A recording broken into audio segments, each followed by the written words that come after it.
What's up, brides and grooms? Today, I'm going to give you 4 key tips for choosing a wedding venue that will help make your videos and photos look amazing. I'm Chris, the videographer, and let's plan your wedding.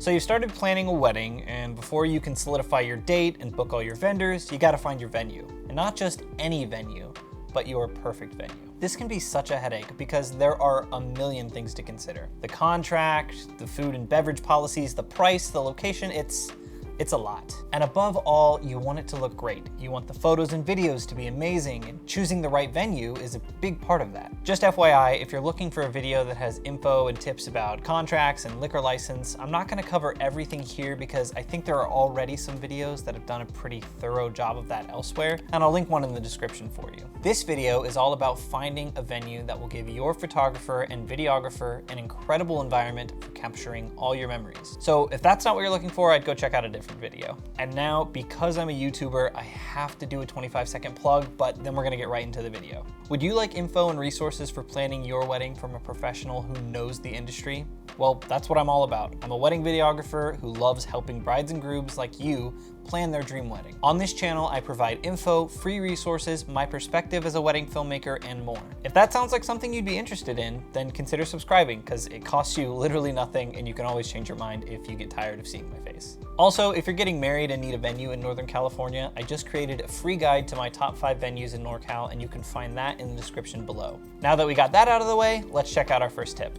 Tip number 1, look for shade. I hear people say all of the time, oh, I just hope it's nice and sunny on my wedding with no clouds or gray skies so the photos and videos have plenty of light. And while I totally understand that line of thinking, bright sunlight is actually bad for photos and especially difficult for videographers like myself to deal with. The best lighting for shooting outdoors is almost always overcast because the lighting is soft and doesn't create harsh shadows on the face. I've shot so many ceremonies at midday where the sun is just beating down on people's faces and I can't even see the screen on my camera and everybody is sweaty and it's not fun. One time I even had the couple reenact their first kiss and walking down the aisle because the lighting during the ceremony was just brutal and I wanted a backup in case the footage was unusable. And don't get me wrong, you can still totally get some great photos and videos in direct sunlight, but you would be way better off shooting in overcast weather or with some form of shade like a really big tree. So when you're looking at venues and you're having an outdoor ceremony, see if they have some form of shade for your ceremony site so that way you don't stick your photo and video team with that harsh lighting. They'll do their best job and I'm sure they'll come up with some amazing results, but you always want to give them the best environment possible to work in. Alternatively, you can also try and have your wedding later or earlier in the day because again, the sunlight isn't so direct at those times.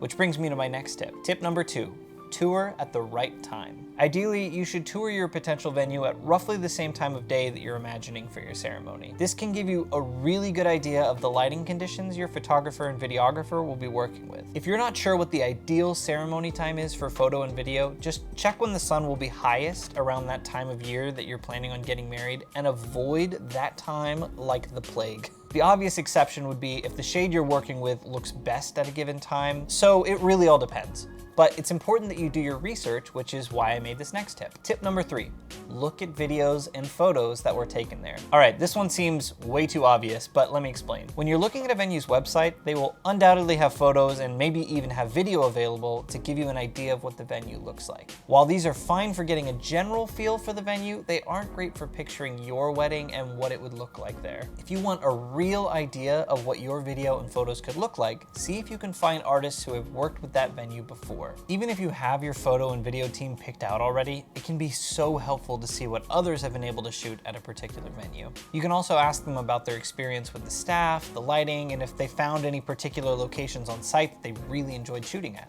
Oh, and a shameless segue, that brings us to tip number 4. Tip number 4. Don't get fixated on one spot. This one is key. So many people think, oh, I want to get married on the shores of Lake Tahoe because you'll be able to look out and see the water and it'll be so pretty, and they get fixated on that one view. But they forget that on either side of the beach, there'll be random people swimming and making noise, and there'll be kayaks and boats on the water ruining tons of otherwise great shots, and there isn't a great place to get ready, You get the idea. And those things are fine, you can totally work around them, but you should definitely take them into consideration. You don't want a venue that has one perfect view or feature, but is otherwise meh.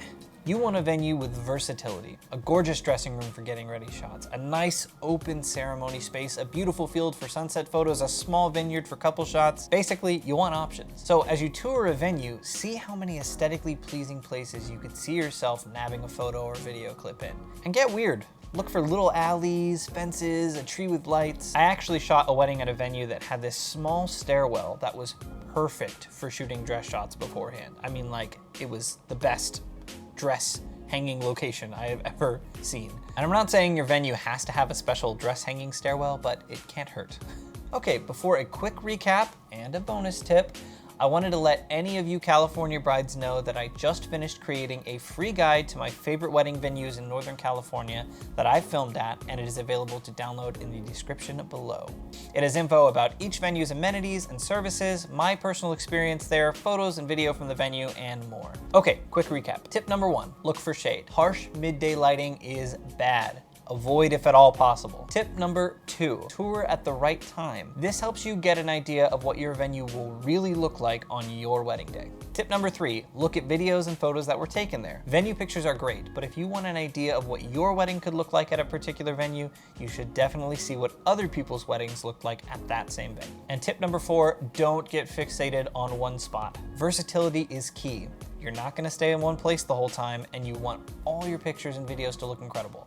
Not just some of them. Quick bonus tip, work with videographers and photographers who can make any venue look good. I've shot weddings in so many strange, cramped places, but I pride myself on always being able to find the right angle, the right lighting, no matter the circumstances, even if it takes me a couple of tries. So there are my 4 key tips for choosing a wedding venue that will help make your videos and photos look amazing. And if you have any questions for me or feedback on how I can make my videos more helpful for you going forward, please leave a comment below. And if you found this video helpful, then don't you dare leave a like. Don't do it. I'm serious, I'm watching. I'll be upset. That's all for now. I will see you next Tuesday. Now go plan your wedding.